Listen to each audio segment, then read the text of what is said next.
Okay, today we have 2 episodes of Strawbery, Shoortcake, Berry Bitty Adventures for the price of 1. Partially because I missed an episode and never got it on demand and had to wait a week for the re-air, and partially because the plots are extremely similar.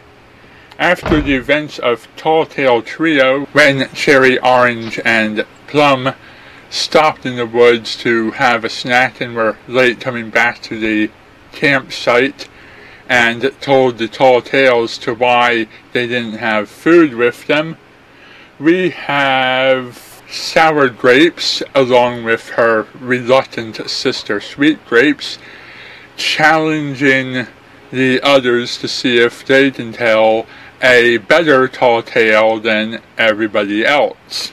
And then after that, the other new character of the series, Apple Dumpling, tells her tall tale in Berry Bitty Great Race. In Berry Big Tale Teller, Sour Grapes takes on the challenge of telling a better tall tale, with her sister Sweet Grapes being shyly reluctant to tell a story and having no clue how to improv, so she stays out of the story but gets kind of jealous that she's not involved in the story. Sour Grapes tells the story, all of the while wishing Sweet Grapes would help her tell the story, but since she's too shy to contribute, Sour Grapes has to dominate most of the plot for most of the story. Sour Grapes goes into telling an adventurous story of how they were rushing against time to deliver some food when their van got stuck in quicksand and she had to adventure alone into a mysterious dark forest to find help and get help to bring the van out of the quicksand before the van sunk all the way, and save her sister and the food and those who need the food and everything else. While on her adventure, she discovers a rock band, Pinty and the Ponytails, a subtle reference to a certain other more popular TV show. And the band is constantly arguing because a woodpecker is throwing off their rhythm. As Sour Grapes continues to tell this story about how she is trying to get help and can't get help because of the band's antics, she decides to end the story by allowing Sweet Grapes to be the hero of the story, having Sweet Grapes be an excellent drummer and being able to motivate the band into helping them because of her drumming skills.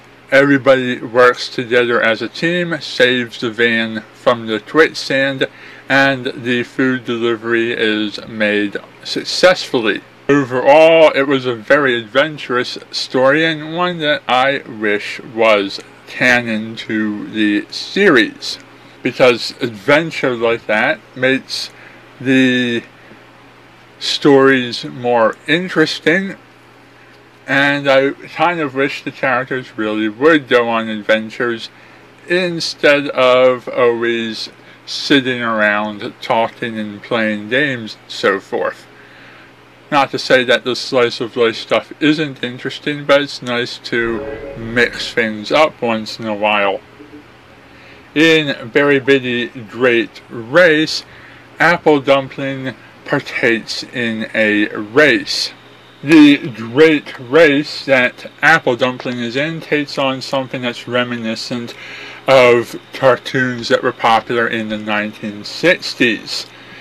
Harkening back to the days of the animated series Wacky Races, a Hanna-Barbera special about cartoon characters in crazy vehicles having races and competing with each other while the villains try to sabotage the heroes.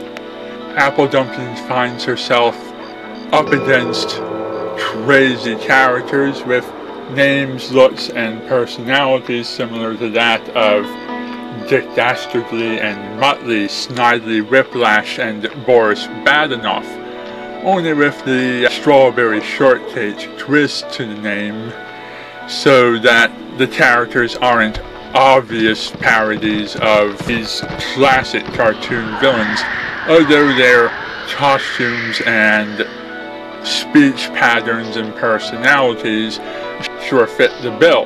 The segment works as a nice little parody of 1960s Hanna-Barbera style cartoons like Wacky Races and Rocky and Bullwinkle and Dudley Do-Right.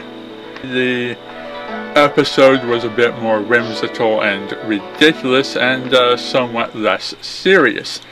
As time and time again, Apple Dumpling is put into the situation of, do you go ahead and take advantage of the situation and cheat as well, or do you continue to play fairly and be a good sport? And Apple Dumpling believes that it's a much more acceptable win to play fair and win fairly than it is to cheat and win something easily. In the end of the race, the villain characters cheat so much that they cause themselves to lose and Apple Dumpling to win. And she gets congratulated for not cheating in addition to receiving the medal. And the cheaters just end up losing.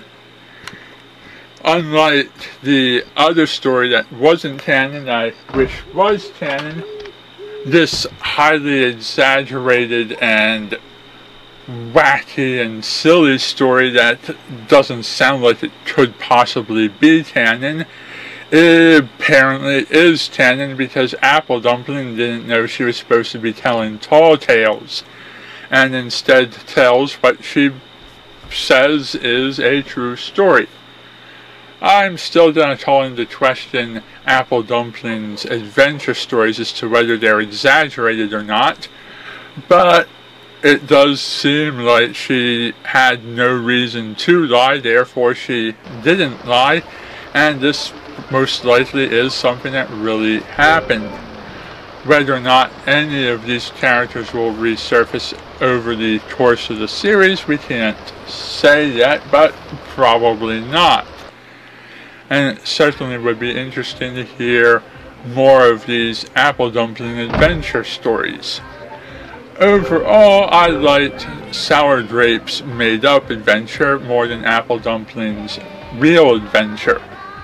But that's just my personal opinion. Anyhow, that seems to be our two-part continuation of the camping trip story arc.